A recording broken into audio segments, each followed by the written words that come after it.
Hi, everybody, and welcome to the Boss Body Podcast. This is Sarah Haas. Thank you so much for being here. I'm so glad you're here. I have an amazing guest for you today. Crystal Cockerham is a spiritual mentor, a certified red tent facilitator, and also an author.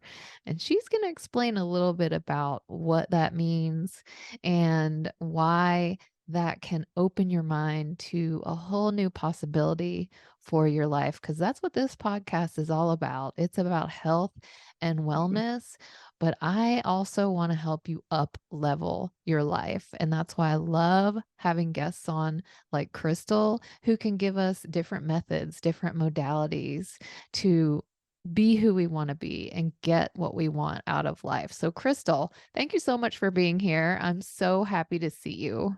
Well, thank you for having me. I'm honored that you've invited me to share in your sacred space here. Absolutely.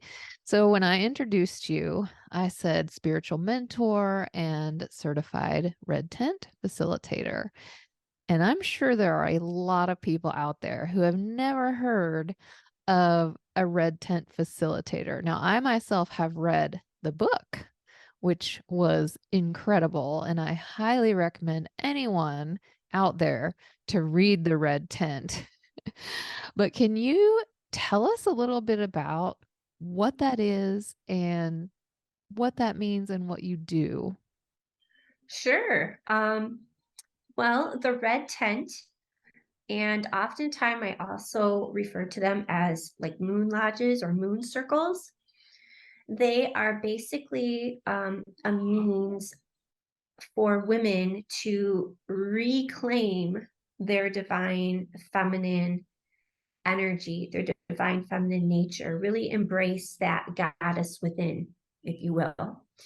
And so when you study global cultures around the world, one thing in common with especially agricultural societies, and I'm talking like as far back as you possibly can go, what you find is that there are these things that become known as the red tent or the moon lodge. And what that means is, us ladies, when we initiate into womanhood, we enter into this cycle Mhm. where every month we go through what I like to refer to as a shamanic death, right? Whenever there isn't a baby, right, for that nest that's been made inside, we shed that lining. And that is in sync with the moon, right? The woman's cycle of a woman's menstruation is the same as the cycle of the moon. And so, in these agricultural societies, when ladies were on their moon flow, during their moon flow, they would go to the tent or the moon lodge and they would be there for a period of days.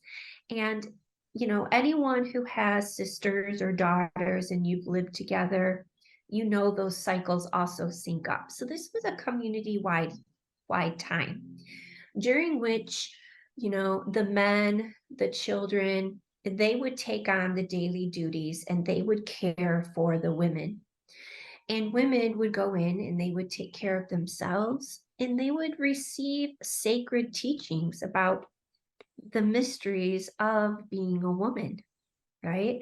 Of rites of passage like motherhood, initiation into womanhood, midwifing, healing, mothering, um, all of that good stuff. And during that time, we are more heightened intuitively, which puts all of our other senses on board, right? So when a woman no longer, right, bled, they would still be in the moon lodge because they were the teachers and they were the dreamers for the community.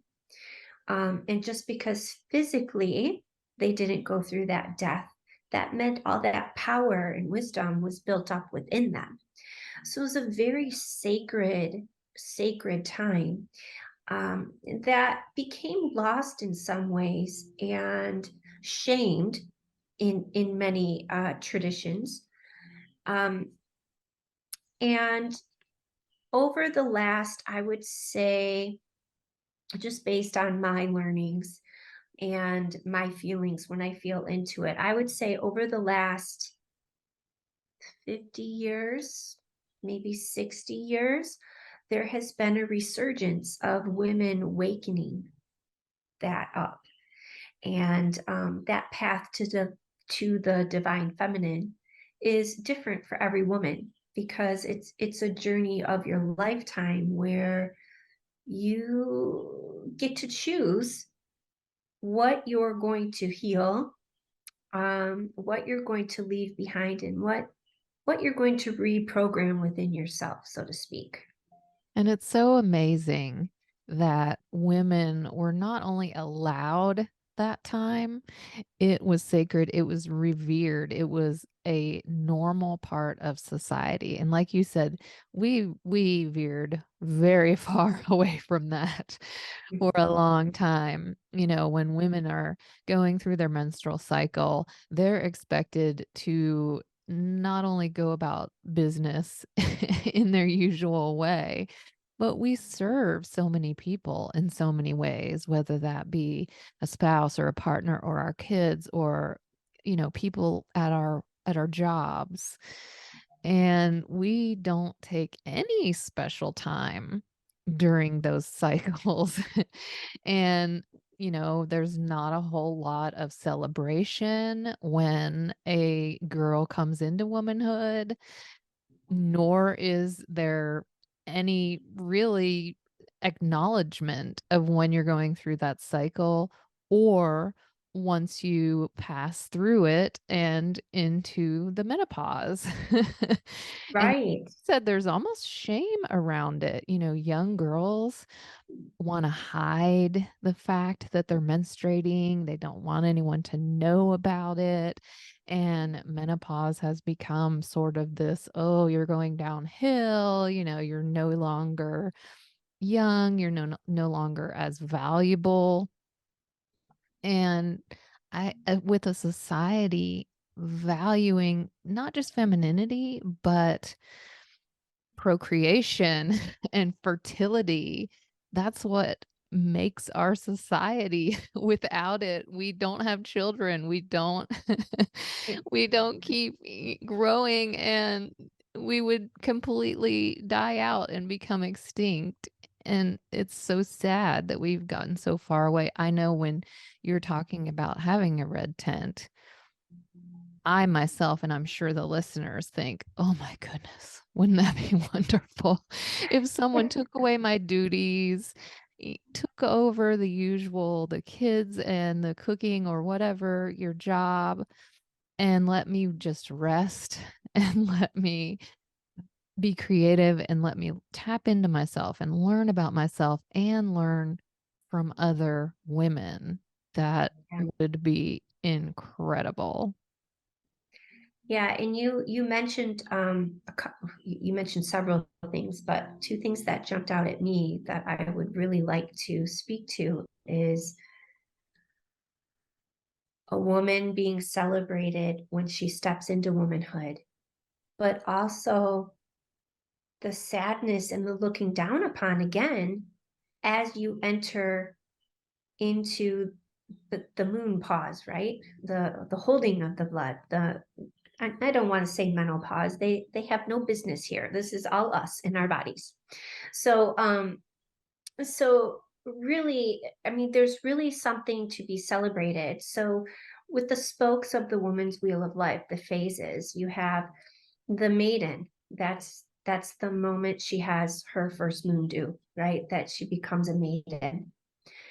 Um, and then she's a maiden until she becomes a mother, right? Physically or energetically. And then once you're a mother, you're always a mother.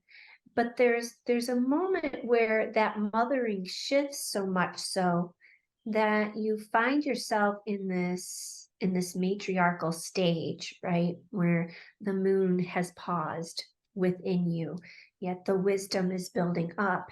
And there's a lot of fear around that, as if you're losing some of your femininity.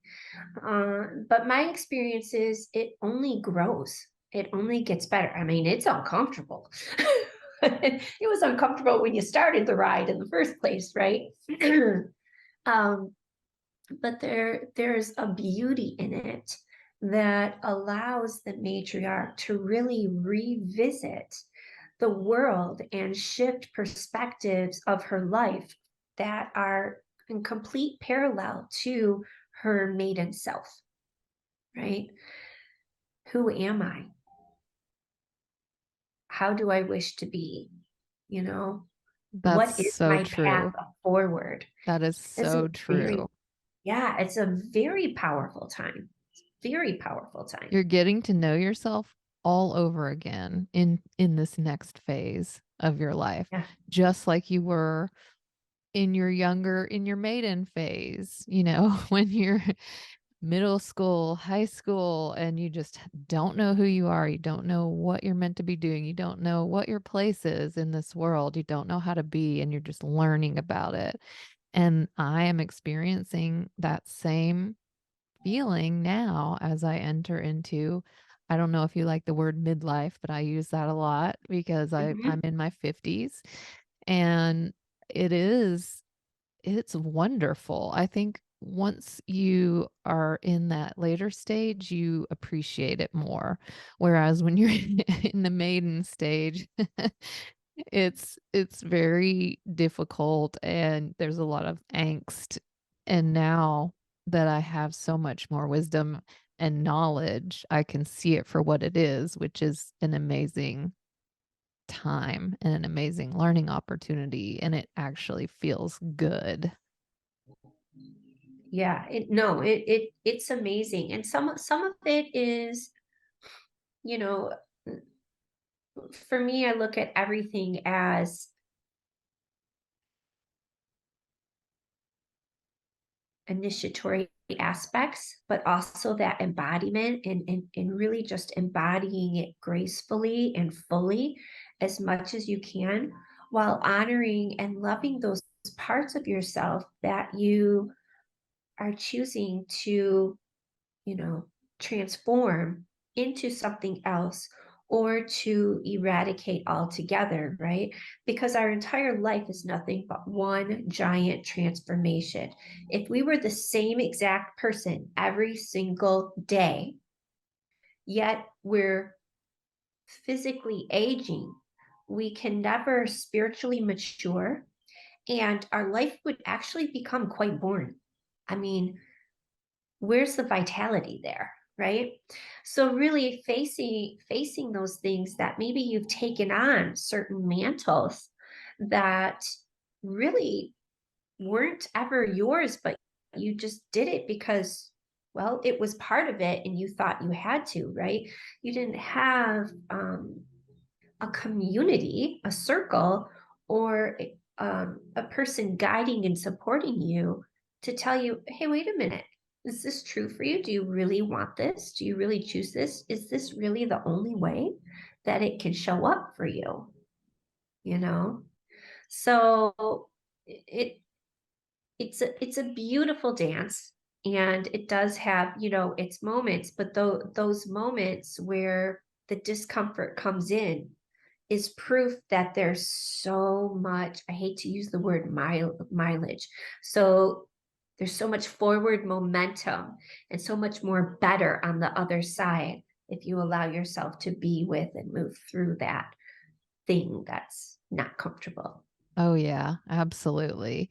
I always say your life dreams, your wildest dreams won't come true unless you go outside your comfort zone. Because if you could get that inside your comfort zone, you would already have it. So if Right? you have dreams, if you have aspirations, you have to push through a little bit through that uncomfortableness. And as I understand it, that is part of what you do as a red tent facilitator. You help women navigate this and figure out their next steps. So tell me, how does that work? How do you work with people to help them tap into this and help them understand their inner knowing and where they're supposed to go with their lives? Yeah, well, for me, it can work any variety of ways. It's really based on the woman calling it forward and what their needs are. So I do work with people one on one.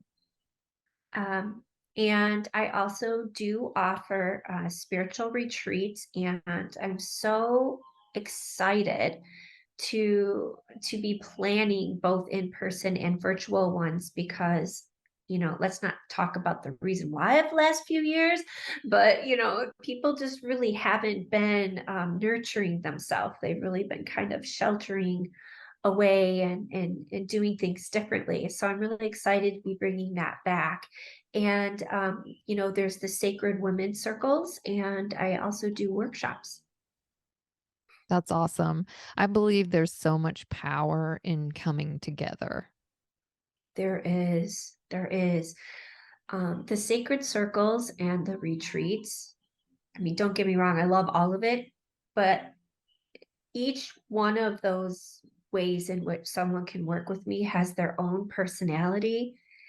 And there is in everything I do, I hold in a sacred circle space. It's how, like, even when doing a workshop, rarely am I standing up in front of the class, so to speak. Like, I like to sit with the people, right? I like to try to make it where everybody's in a circle and equal, so to speak. I don't know how else to describe that. But the retreats, because it's such a condensed energy over a period of time that's dedicated, and people don't come in and out of it, so to speak, like they would a workshop. Like, they enter into the energy, and it's like, that cauldron that's bubbling the brew, right? Like, you're adding this and you're adding that, and things are morphing and changing, and you can see the benefits of it faster because the person isn't leaving to re-enter life, so to speak, right? As you would Like, if you were trying to just do this on your own in bits and exactly. pieces. So when you condense it and do it in this energetic space where you're staying in that space, it just creates so much more forward momentum. It's so much more powerful. Yeah, yeah. And I want to touch back on something that you mentioned earlier because you said the phases are the maiden, the mother, and the matriarch. And I want to make sure that the listeners realize that the mother phase doesn't mean that you physically have children because a lot of women don't. That's not literal. Right. And also the matriarch. It doesn't mean that you necessarily have grandchildren. Right. Well, so the matriarch isn't necessarily the grandmother. So there's the maiden, the mother, the matriarch, the grandmother, and then the elder. I'm going to say the wise elder, right? Like the great grandmother. So traditionally, when all of this came up, it was known as the triple goddess. But what has happened over hundreds of years is our lifespans have elongated. So it makes way for more of these things to bloom open and develop. And yes, one of the most, I mean, my one of my mentors personally, um, she was never a physical mother, but she is very much a mother and a grandmother. Um, and you can be those things without going through a physical birth.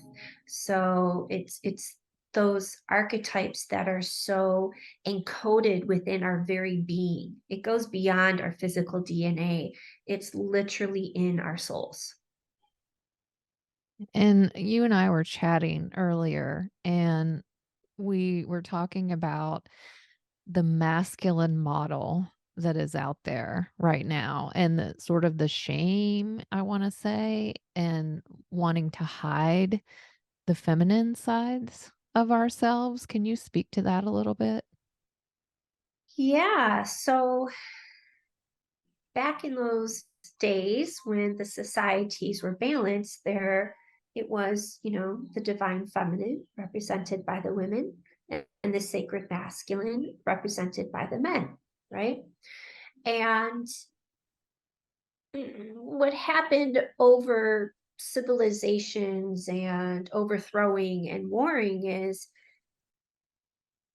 there was a huge stepping away from both the sacred masculine and the divine feminine.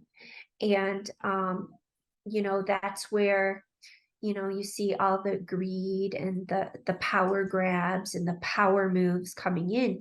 And what happened was that patriarchy literally breeded, right? Their wound breeded with, the women who were snuffed down throughout history in various ways, which we don't have enough time for today. So I'm just going to say in various ways. Um, and then you have that wound. And so those wounds just kept procreating and growing. And so it's taken, you know, quite a bit of time. And of course, the divine feminine has to wake up first so that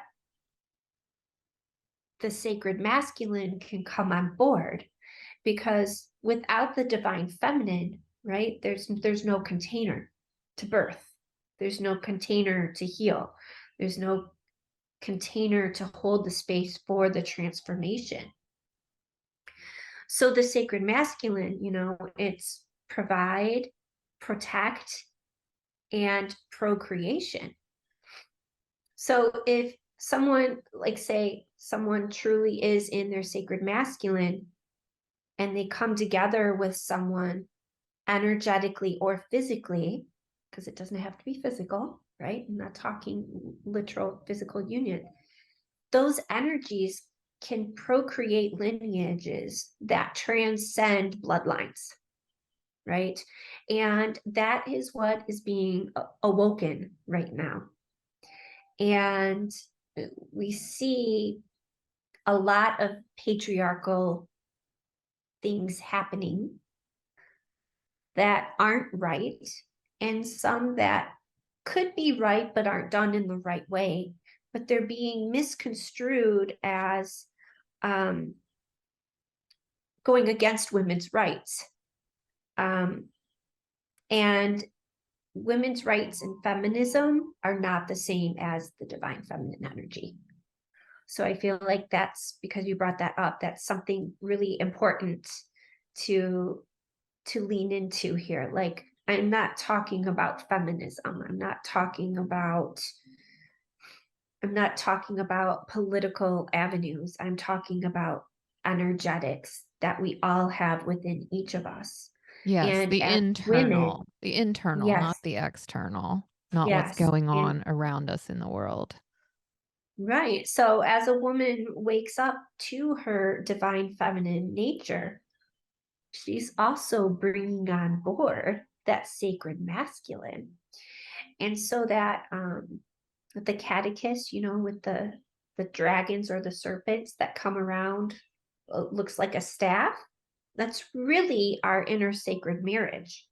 And that's the divine feminine and the sacred masculine coming together and consummating at each of our chakras, each of our energy points. And so when you come up to the top and the wings expand, the rainbow, so to speak, that's our crossing over into the divine. And that's that beautiful sacred marriage that has the potential to be woken up and danced within each and every one of us. Yeah, and I love that imagery because it's so accurate, and I wanna make sure that we are in no way male bashing or saying masculinity Right. is not good or anything like that. We're just, Correct. even men are suffering because they're not encouraged or allowed or they're shamed into embracing their feminine side, their feminine instincts, because we're all a combination of both. We may be stronger on, heavier on one than the other. Yep. And it's beautiful how you're, explaining about the snakes, intertwining, coming together because we're not just one or the other. We're not on one side and the other side. Right. We need each other. And in ourselves, we're also some of both.